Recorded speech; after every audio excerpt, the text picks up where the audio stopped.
Last time you saw us, we had an amazing time freediving and exploring the beautiful La Herradura. We set sail from there, heading to our winter spot in Almerimar, where we are now.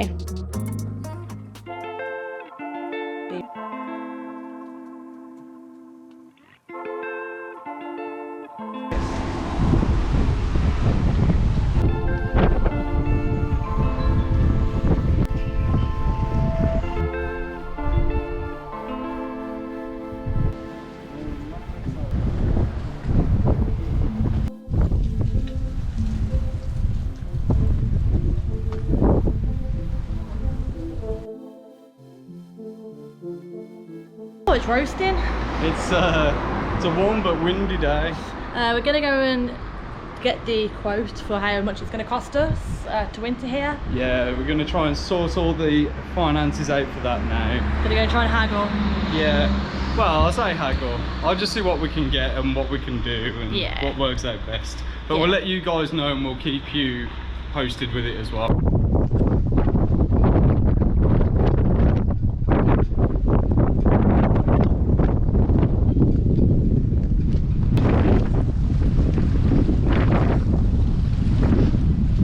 Wasn't quite a success because the marina office was closed, but we did bump into Chris and Jenny on Berserk. They've got a boat here and it was really lovely meeting them. Yeah, so it was great to have a chat with them, and we've just got back to the boat. Also, thank you to them guys. They actually just gave us a couple of old fenders that we're using off the back of our boat. Yeah, we'll show you in a sec. We were a bit worried about the rudder on the back hitting the concrete, so they've gave us a couple of spare fenders, which is really lovely. Yeah, thank you. Thank you guys. What's the plan now? I think we're probably just going to knuckle down with some work on the laptops and have some dinner, and we'll probably pick up tomorrow and try and do these things again. Yes, so speak to you later.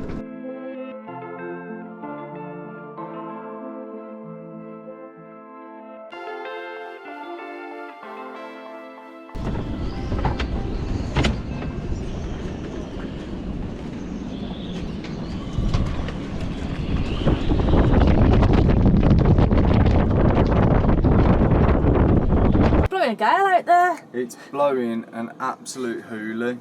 A hoolie? Yeah. I've never heard that in my life. Blowing a hoolie? We're gonna move Talisman forward a little bit on the slime lines because we don't like how close we are to the wall at the back. Pretty close. Pretty close, and the solar panel's almost touching, so we're gonna go and move it forward a little bit. Yeah. We just tried to see if we could like pull ourselves in a little bit on the front line, but the wind is actually just too high. It's putting too much pressure on that line and just not able to safely like pull it in. I remember there was a knot that you can like tie basically one rope onto another rope, and so you basically like tie one rope onto another rope and you can use that rope to then pull this rope, if that makes sense. And it'd mean that we can kind of like put a rope onto the line we want to tighten and then pull it in safely, but I couldn't remember the knot. So this book is an absolute godsend because it's got it in here. It's a rolling hitch. I'm sure there was loads of people screaming at the screen then going, it's a rolling hitch. Yeah, don't judge us. We did know it, but we forgot, that's all. We have done it before. We just forgot. But not in a long time. So yeah, I'm just going to give it a go to do a rolling hitch on the bow line, and yeah, it's going to be difficult to kind of pull in against this wind, but I'm just going to try anyway. I reckon even if we can get a few inches, it's going to help us a little bit.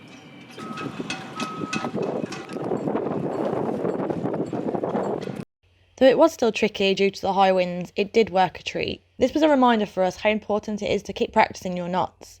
If you don't use it, you'll lose it.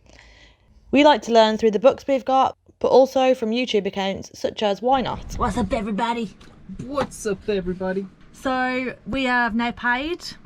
Yes. We have now gone to the marina office and we've managed to sort out our winter rates and paid all up. It was around 1,600 euros. Oh God! Oh God! Oh! But that includes a lift out and a lift back in, storage on the hard, as well as a bottom wash, so like cleaning it all down, and all that's included in it. I'll break that down quickly for you. So it's about €180 for the lift in and lift out, and it was about €90 for the clean, which I wasn't too, well, I don't know whether that's a normal price out here, but it seemed quite steep. But I was like, we still need to clean the bottom anyway, so we'll get that done. And then the rest of it was yeah, just the storage of the boat. We are still in summer prices, which is €17 a night, up until October the 1st. So then there's the reduced rate, which was, I think, between €7–8, something like that a night.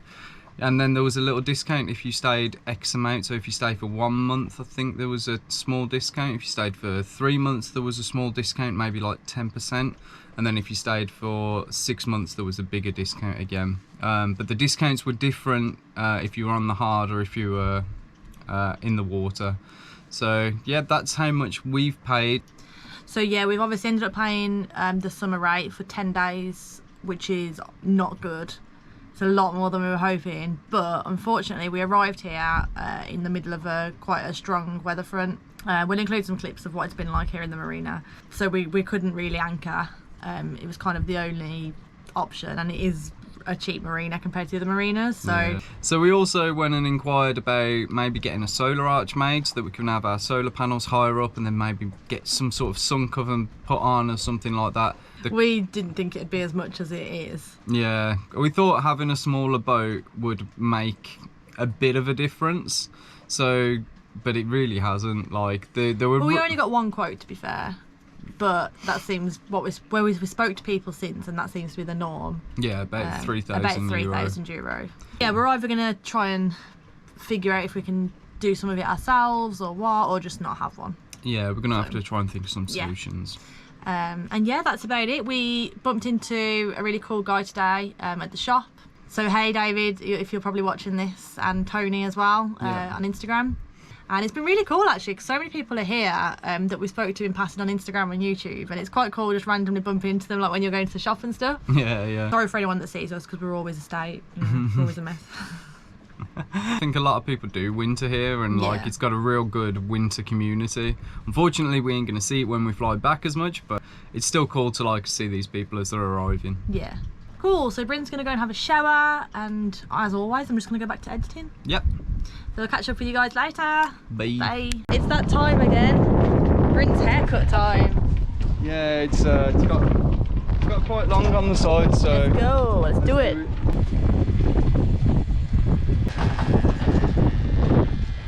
Here's what it looks like after, and here's before. It's going back really quick, hasn't it? Yeah. Voila, it's a masterpiece. Here's a piece of art.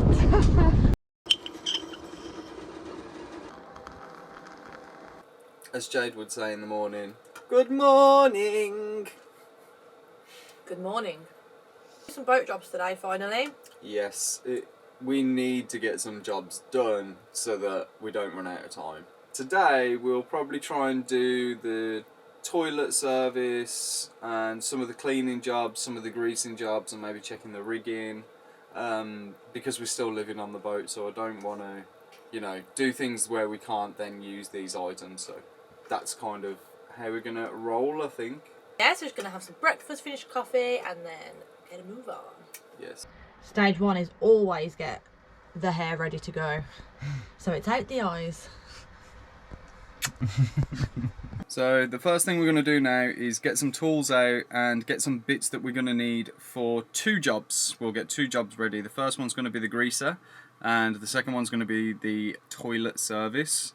So we're going to get a service kit, a couple of tools, and the grease for the greaser.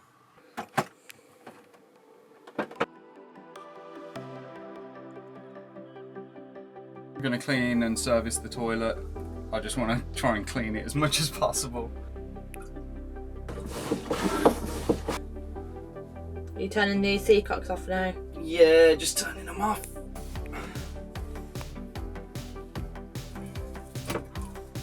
Yeah. So this one's off. Yeah. This one's off. You just got to do the big pipe at the bottom, and then we will pull them off.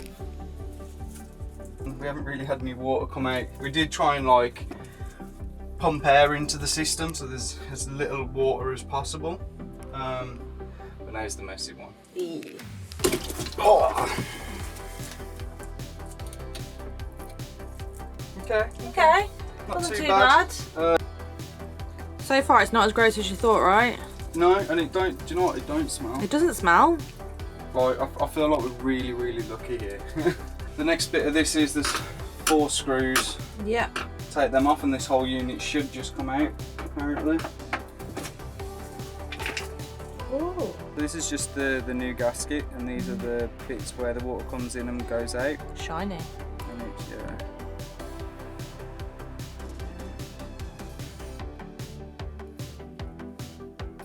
Is this why your breath always smells so bad? You're funny. We're hoping that we're using the right grease for this.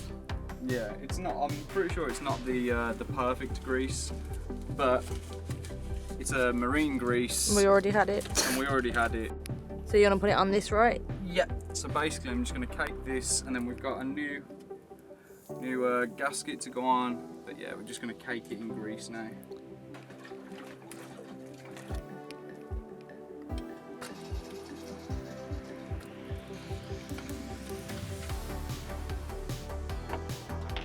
New Joker valve. New Joker valve.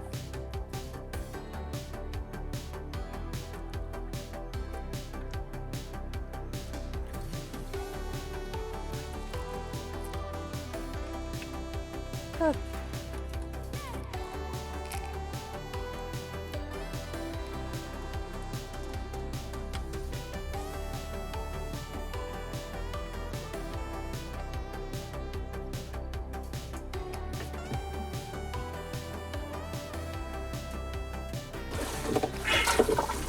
That was a win, right? Yeah, that was a win.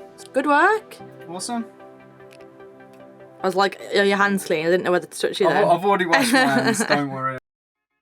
The next job was to refill the grease in the stern gland greaser. When under motor, we tend to turn the greaser about once every hour. This pushes some of the grease into the stern gland to keep things running smoothly. Here we're using the Ramonol White Marine Grease. It's an easy job, but one that we need to remember to do about every couple of months or so when the grease is running low. Next job on the list? Treat the diesel. Yep. To what? A nice chocolate, a nice meal? Treat it to what? I hear the diesel likes chocolate. Nah, we're going to put Marine 16 diesel bug treatment. And we did this last winter, and we're just going to do it again for this winter. And basically it should hopefully keep your fuel system nice and clean and yeah, from problems.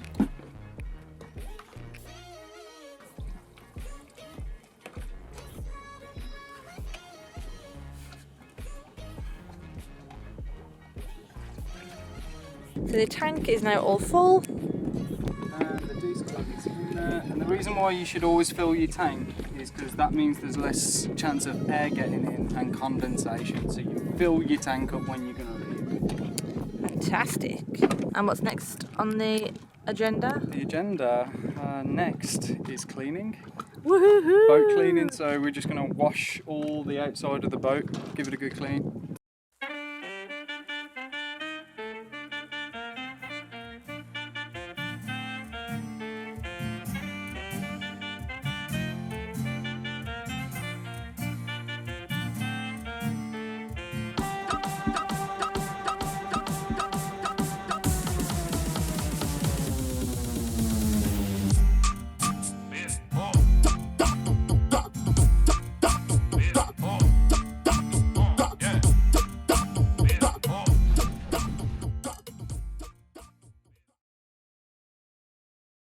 That's, I think, the boat jobs for today done. Yep, that was more than we thought. We didn't Yeah. know how much we'd get done, to be fair. No, but we've serviced the toilet, cleaned the boat very thoroughly, I would say. Yeah, we give it a really good clean, all the outside. Yeah. Really happy with that. And just put WD-40 on the rigging. Yep, filled up the greaser. Filled up the greaser, did the fuel. Oh yeah, we did the fuel as well. Yeah, it's pretty good actually. Good Yeah, going especially today. for us. Yeah. We didn't get started till like 9:30, 10 either. No, that's true. Not bad. So yeah, that we've still got more jobs to do. Some of the jobs we can't do until we're closer to leaving, but we'll just get them done and show you as we're doing them, I suppose. So if you enjoy these types of videos, hopefully you are enjoying them. Please hit subscribe, it really helps us out. And yeah, if you have any questions about anything that we're using or anything like that, or what we're doing, drop it in the comments and we'll get back to you. All links of everything we use we'll try and put in the description as well. So thank you for watching. Yeah, we'll see you soon. See you on the next one. Bye. See you later. Thanks so much for watching. Our episode next Friday will be a little bit different, as we give you guys an in-depth review on our thoughts of our entire B&G system. If this isn't something that you're interested in, no worries. Just tune back in the week after and we'll resume exploring our Miramar.